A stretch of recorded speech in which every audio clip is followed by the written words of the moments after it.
Hello. I'm doing more painting. I found I can do exotic painting with iron nanoparticles.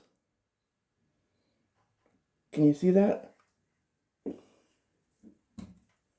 Copper oxalate, which I had for a long period of time. Yep. Turmeric and ethanol.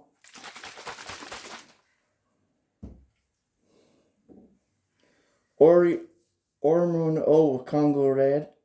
A mixture of stuff. It would be yellowish purple, yellowish red. I meant Malachite green and Phenol Rose, which is an indicator dye for stains. But I use them for staining stuff, staining paper.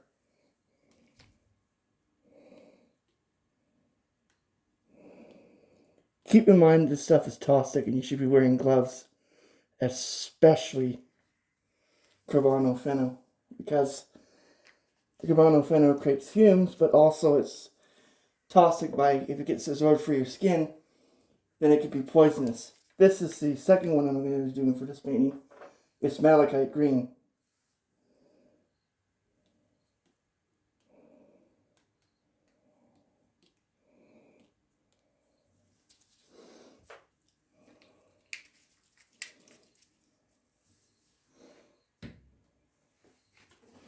We can tilt them.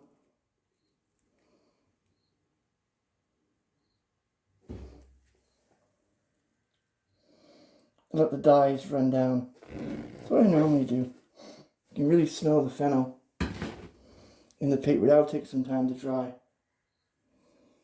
Now I'm going to try some Auramine O with Congo red.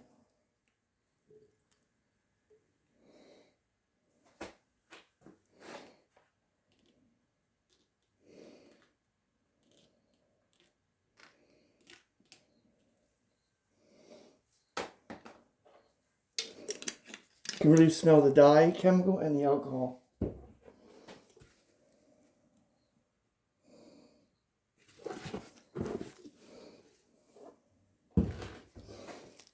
Now let's move to the second painting. The second painting I'm going to be doing with nanoparticles. Iron nanoparticles, which I did for electrolysis. Here's my iron nanoparticle. I'm going to be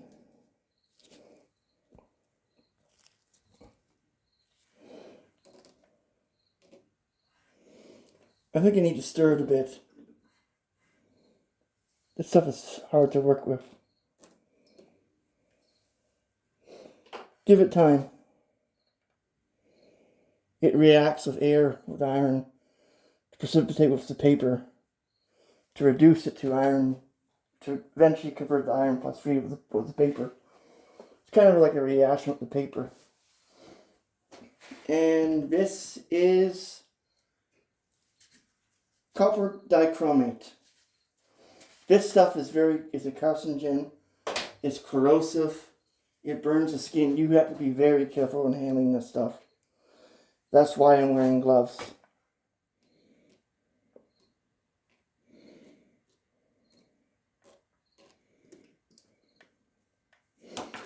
Pipettes and things like that are considered hazardous waste. And I have to say that they are hazardous waste. A few other ones I can do is I can use this stuff. It says methanol in it. Methanol and it's pain. And you basically spray it. Oh, sorry about that. You spray it onto the paper.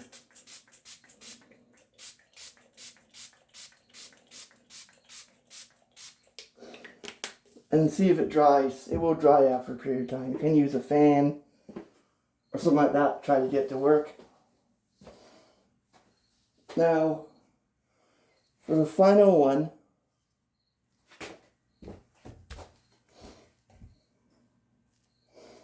I'm going to be using an experimental pigment called copper oxalate. Oxalic acid of copper. This is a colloid, or not a colloid, but a stench. You got to stir it for a very long period of time. I don't know, it might be too dilute.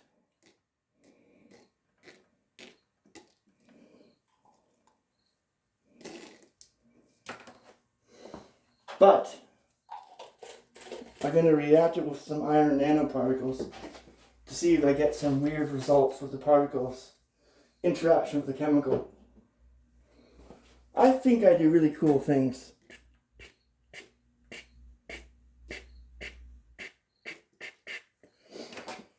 I'm thinking of adding toners like film developers and stuff to create different reactions.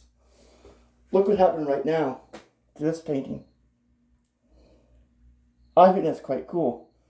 It looks like peaches or sun. It has a very cool result.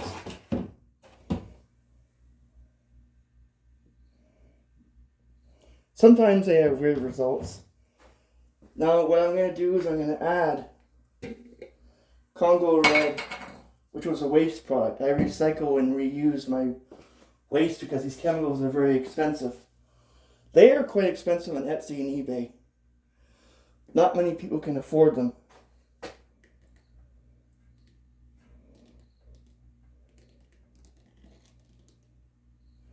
Has a lovely Congo Red effect. And it's beautiful too. It's an alcohol water version, but it's quite soluble, so I can just do this.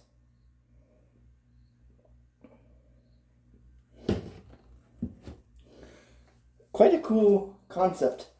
But you should always wear gloves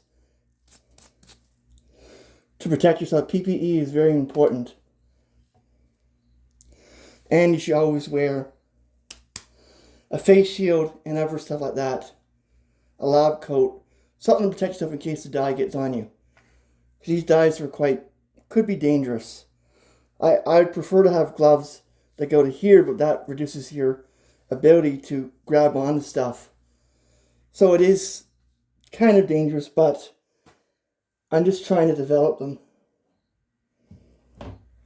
And this is interesting because they dry fast and you get these really interesting results. And you can move the paper after it dries and get an imprint from the paper and try new dyes. So it always is experimental, but it's also a good way of making paintings for art. Thanks for watching this video. Chan out. Be good.